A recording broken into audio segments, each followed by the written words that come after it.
And in 1572, a man was handed over to the executioner to be dutifully executed. His name was Sir Thomas Percy, the 7th Earl of Northumberland.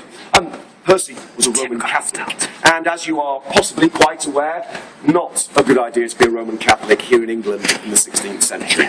No. It was usually punishable by death, yeah. And Percy was no exception. He was arrested just outside the city walls, dragged into the city, given... I beg your pardon. I'll stand over here, actually, and then I'm getting... There we go. He was dragged into the city, given an extremely quick trial, and then in the August of 1572, well, he had the noose put around his neck, there at Marks and Spencer's, just inside the main entrance, actually, just where they're selling the, I think it's the Father's Day gifts at the moment. Right, they dropped him through the trap door. The executioner, who was a professional, took great pride in his work. He watched Percy go a certain shade of purple. Then, with the help of an assistant, they hauled him back up through the trapdoor, laid him out on a wooden table, took hold of a knife.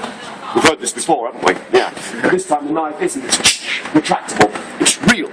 And it's inserted here, just under his Adam's apple. And then he is slit from here, just down to there, just above his trouser line, really. So, of course, as we are aware, the fingers are, well, inserted under the skin, and everything was hauled back for the whole crowd of York people to enjoy. York people are quite strange. Yeah, I'm from Sheffield, I can say that quite confidently. Why? Because my wife is from York. Yeah, they are strange. I better carry on. Now, a great crowd of them had gathered here just for this execution. But as soon as Percy was then laid out to have his head removed, a massive fight broke out in the crowd. And as his head left his shoulders, the authorities jumped in to pull everybody apart. They thought it was some Catholic trouble. But unknown to them, it was actually a diversion.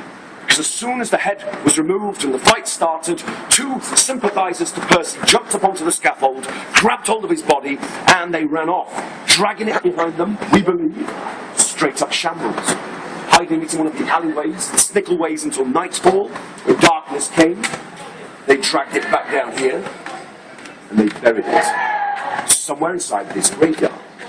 Now, why? In an illegal grave. If they didn't, he would have been ripped apart and nailed to the city walls. They didn't want to see this happen. So, we know, we have it on record, it was in that church, it was razed to the ground. We have a small chapel there now, but there used to be a church. It had record of the illegal burial of Sir Thomas Percy. Now, his head, unfortunately, that was taken to the city walls and it was piked, and there it stayed for 2 years until it was stolen by a drunk Roman Catholic sympathiser. He stole the head, and then he started to stagger through the streets, trying to remember where the body was buried. But he was so drunk, he couldn't remember.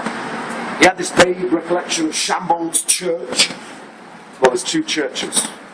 This one here, and there's one at the top, just round the corner, called Holy Trinity. He went in there, dug a hole with his hands, put the head in, covered it over, said a prayer, and staggered out. Now, this story has left us here in York with a very unusual ghost. Because Sir Thomas Percy, he haunts two separate areas. People, they walk down Shambles by night. They say they get to the base here by Marks and Spencer's, then they get this feeling that they need to look over to their left. And as they do so, they see, making its way across this graveyard here, a very strange sight.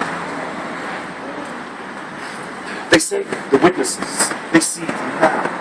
As real as you, sir, stood in front of me now in glorious technicolor. You've never been described as that before. It's always a first. There you go. Now, they say this man, he's wearing full Elizabethan costume. 16th century clothing. A large velvet tunic, knee-length breeches, tights, buckled shoes. Around his neck, they say, is a small, medium white lace ruff. Where his head should be, there's just raw, torn tissue and tendon. They stand watching the sight as it makes its way towards them. It comes through the gate, turns right upon itself, and then it is seen staggering from side to side, walking in the direction of Holy Trinity Church. How he does that, sir, without any eyes, I do not know. But exactly.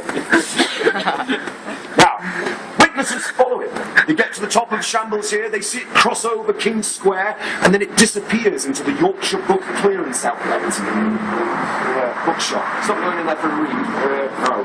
He's going through that building for good reason, because just on the other side there is Holy Trinity Church and Churchyard.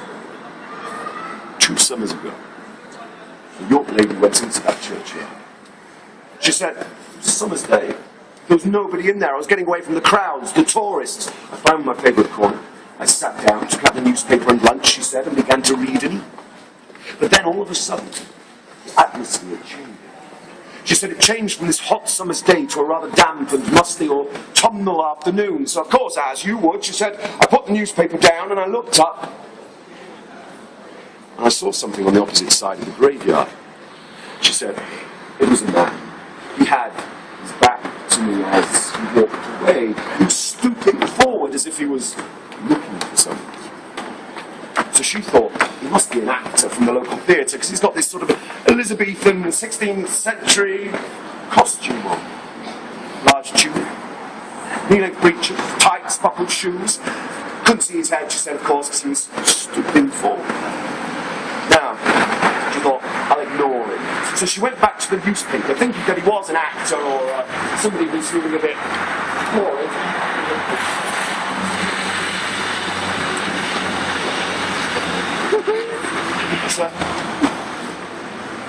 He thinks it said something about him now, and I didn't. I was just saying hello. She said, this thing was now stood directly in front of her. From nowhere, it had just suddenly materialised in front of her. I put the newspaper down, I looked up, and I suddenly realised why I couldn't see its head previously, she said. And of course, the reason was... there was no head. There was just a raw, torn tissue and tendon, she said. My heart was in my throat. I daren't move. I just stared up at this thing as it loomed over me. Well, after what felt like an eternity, she said, thankfully, that was again. I started a few and I was like, hello there. Off in the direction of the south side of the church. Until when it was finally out of sight, she said, I put everything in my bag, I zipped it up, I stood up, I turned, and I legged it. She said, I ran as fast as these legs would carry me. Now this lady, this young York lady, she'd heard of Sir Thomas Percy before, but she'd never had the opportunity of meeting. And she moved, she never came back. The people of York, they say if you go into that churchyard, you walk around the south side of the church, you have a very real feel. They say you walk through this area that's roughly 1 metre squared, and as you do so, they say, oh, everything feels sort of out of focus, cold, as if something's grabbing your attention.